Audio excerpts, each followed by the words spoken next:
अस्सलाम वालेकुम गाइस, क्या हाल चाल आपके। उम्मीद है आप सब खैरियत से होंगे। मैं भी बिल्कुल ठीक ठाक हूँ। और मेरी इंटर्नशिप जो बिल्कुल फ़र्स्ट क्लास चल रही है। थोड़ा सा बीच में नज़ला ज़ुकाम मौसम का असर आप लोगों को पता है आजकल है ही।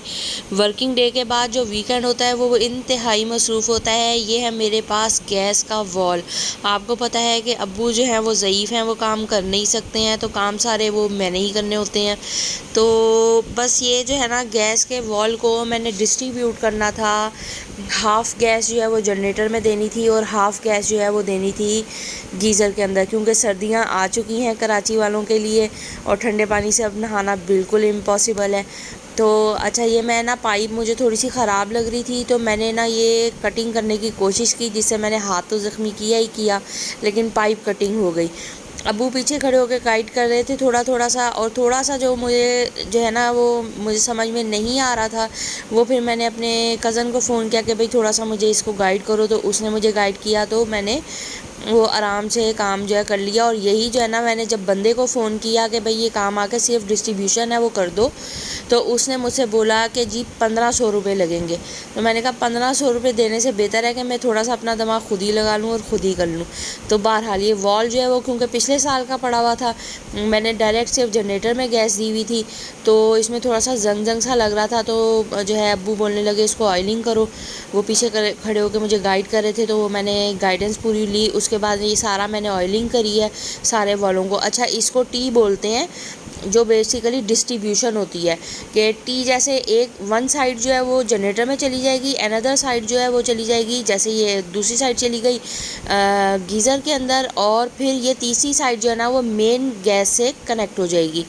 तो उसके बाद अब अब्बू ने ये बताया कि इसको जो है ना थोड़ा सा हल्की सी आग दिखा के तो इसको मजबूत कर दो। और अच्छा, इसके अंदर ना कोई हुक भी लगना होता है, वो उसका नाम मुझे पता नहीं है, वो मुझे अभी तक लगाने का टाइम नहीं मिला। अच्छा, ये है वो सिलेंडर जो छोटा सा हमने बनवाया हुआ है। इस सिलेंडर का फ़ायदा ये है कि जो आपकी गैस की कंजम्पशन है वो एक दफ़ा इसमें स्टोर होगी और स्टोर होके फिर वो डिस्ट्रीब्यूट होगी। अच्छा, ये पाइप अगर आपको बनवानी हो ना, तो ये जब मैंने बनवाई थी आज से 1.5-2 साल पहले बनवाई थी, तो ये तकरीबन बनी थी 1500 रुपये की। इसलिए क्योंकि पाइप तो सस्ती आती है, प्लास्टिक की पाइप है, लेकिन जो इसके जो एंड्स है ना वो दोनों जो है ना वो एक्सपेंसिव आए थे, तो वो हमने बनवा ली थी। अब ये तकरीबन आप समझो कि 1 इंच का है ये। अब जैसे जैसे ही गैस पाइप से आती है ना, वो इसमें कंज्यूम हो जाती है। कंज्यूम होने के बाद वो डिस्ट्रीब्यूट होती है, और डिस्ट्रीब्यूट होने के बाद वो दोनों जगहों पे इक्वल जो है ना वो आना शुरू हो जाती है। जो प्रेशर का प्रॉब्लम होता है ना वो इससे नहीं होता। तो बहरहाल ये मैंने इसको आग दिखा के मैं मजबूत कर रही थी, क्योंकि ज़ाहिर है एक मर्द हाथ लगाए और लेडीज़ हाथ लगाए तो वो थोड़ा फ़र्क होता है। वो ऊपर पाइप जो है वो तकरीबन अच्छे से मुझसे चढ़ नहीं पा रही थी, तो मैं उसको गर्म करके बार बार जो है ना वो चढ़ा रही थी। तो मैंने ये फिर अब्बू को दिखाई, उन्होंने कहा हाँ बिल्कुल ठीक है। तो अब मैं आपको दिखाती हूँ कि ये मेन पाइप की वॉल आ गई है। मेन पाइप की वॉल से जैसे ही कनेक्ट किया है मैंने, एक वॉल जो है वो मैंने दे दिया है गीज़र जनरेटर के अंदर, जो थोड़ा ब्लैकिश है, ये ब्लैकिश ये मैंने जनरेटर में दे दिया है। दूसरा जो है वो मैंने दे दिया है गीज़र में। ये मेन वॉल है और मेन वॉल कनेक्ट हो जाएगा। अच्छा जी, और फिर ये आ गई हमारी गीज़र के अंदर वॉल, ये मेन वॉल आ गया। तो समझ, तो मेरा ख़्याल है मैं अच्छे से ही समझा रही हूँ, अगर आप लोगों को समझ आ रही है तो। अब ये छोटे छोटे काम होते हैं जो लड़के अगर घर में हो तो बहुत आसानी से हो जाते हैं, लेकिन अगर लड़कियाँ हो तो मुश्किल होती है। लेकिन बहरहाल पैसे बचाने के लिए इंसान को मेहनत तो करनी ही पड़ती है। तो बस ये मैंने जो है वो मेन वॉल डिस्ट्रीब्यूट किया है। इस साइड पे से देखें, ये आ गया जनरेटर गीज़र पर। नीचे वाले सिस्टम को इग्नोर कीजिएगा, वो भी सफाई होने वाली है। इधर भी वॉल लगा हुआ है ताकि बिल्कुल गैस की लीकेज कहीं से ना हो। एक वॉल जो है वो जो ग्रीन कलर का मैंने क्लीन किया था ना, वो लगा दिया मैंने जनरेटर के ऊपर। तो जब मुझे जनरेटर के लिए चाहिए तो मैं उसका वॉल खोल दूँगी, जब मुझे उसके लिए चाहिए गीज़र के लिए, ये ग्रीन कलर का जो वॉल है ना ये जनरेटर के लिए, तो मेन वॉल खुला रहेगा। मेन वॉल खुलने के बाद गीज़र का वॉल खुल जाएगा और उसका वॉल खुल जाएगा। फिर आपने जिसको भी डिस्ट्रीब्यूट करना हो वो आप डिस्ट्रीब्यूट कर लो।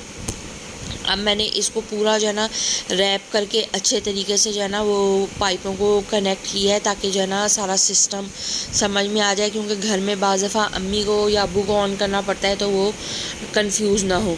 ये गीज़र के अंदर चली गई, ये चली गई जनरेटर में, ये मेन वॉल आ गया है, ये जो है जनरेटर के लिए वॉल आ गया है। जैसे ही आप इसको ओपन करेंगे तो गीज़र के अंदर जो है वो जाना शुरू हो जाएगी, जनरेटर के अंदर जाना शुरू हो जाएगी गैस। ये मैं खोल के मैंने चेक कर लिया कि सही हुआ है ऑयलिंग से कि नहीं, ठीक है। उसके बाद जो है वो मेन वॉल खुला रहेगा, इधर से आ गया, ये कनेक्ट होता ये गीज़र में आ गया। गीज़र का वॉल खोल दिया मैंने, क्योंकि अभी जनरेटर तो चल नहीं रहा, तो गीज़र अभी चलाना था रात के टाइम के ऊपर थोड़ा सा, तो ये गीज़र का वॉल मैंने खोल दिया कि गीज़र के अंदर आ जाए गैस। अब जनाब ये मैंने किया गीज़र को ऑन, तो अब ये ना समझ में आए कि ये इसकी जो इसको क्या बोलते हैं लॉ, एक ही सिंगल जल रही थी और पायलट जो है ना वो जल रहा था, लेकिन जो है वो पूरा जो चूल्हा है ना वो आग नहीं पकड़ रहा था, और मुझे समझ में नहीं आ रही थी कि इसको कैसे करना है। तो फिर मैंने ये सोचा कि मैं YouTube की कोई वीडियो देखती हूँ, तो वीडियो देखने से हो सकता है मुझे समझ में आ जाए, तो मुझे पता चल जाए। मैंने वेरी हॉट पे किया, उसको भी मैंने सेट किया, लेकिन फिर भी जो है ना वो नहीं हुआ, चूल्हा ऑन नहीं हुआ। फिर मैंने YouTube की वीडियो आराम से बैठ के देखी कि मैं इसको देखूँ कि इसमें क्या मसला है, तो उसके बाद मैंने जनाब इसको कर लिया सेट। अब मैं आपको इसकी भी सेटिंग बता देती हूँ। तो अब आप ये देखें, इसको मैंने कर दिया है वेरी हॉट के ऊपर, ठीक है। ये वेरी हॉट के ऊपर आ गया। जो ऊपर वाला सिस्टम है, इसका जो ये कट बना हुआ है, ये कट को हम करेंगे रेड वाली साइड के ऊपर। गैस हमने ऑन करी है, पूरी बराबर से ऑन कर ली। उसके बाद जो है मैंने एक दफ़ा पूरा रीचेक किया कि प्रॉपर गैस कहीं से लीक तो नहीं कर रही, कहीं कोई वॉल खुला कोई बंद, कुछ ऐसा तो वो सिस्टम नहीं हुआ था। उसके बाद मैं आ गई गीज़र के ऊपर, ये हो गया चूल्हा ऑन, समझ आइए आपको।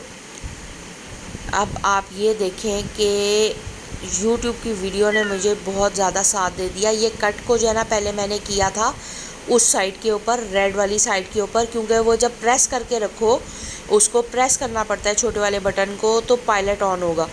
और इसको वेरी हॉट पे रखेंगे, जब प्रेस करके रखा नीचे से जो है वो इसका पायलट ऑन हो गया। नज़र तो आपको आ ही रहा होगा, क्योंकि मैं एक हाथ से वीडियो बना रही थी और एक हाथ से काम कर रही थी, सॉरी थोड़ी हिल रही है।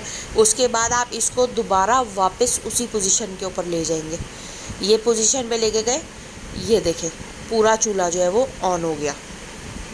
ये है इसकी मेन सेटिंग, और यही मुझे समझ में नहीं आ रही थी, क्योंकि मैं जो हूँ उसको वापस नहीं लेके जा रही थी। उम्मीद है कि आपको मेरी वीडियो पसंद आई होगी। अगर मेरी वीडियो पसंद आई हो तो मेरे चैनल को लाइक करें, सब्सक्राइब करें। अल्लाह हाफ़िज़।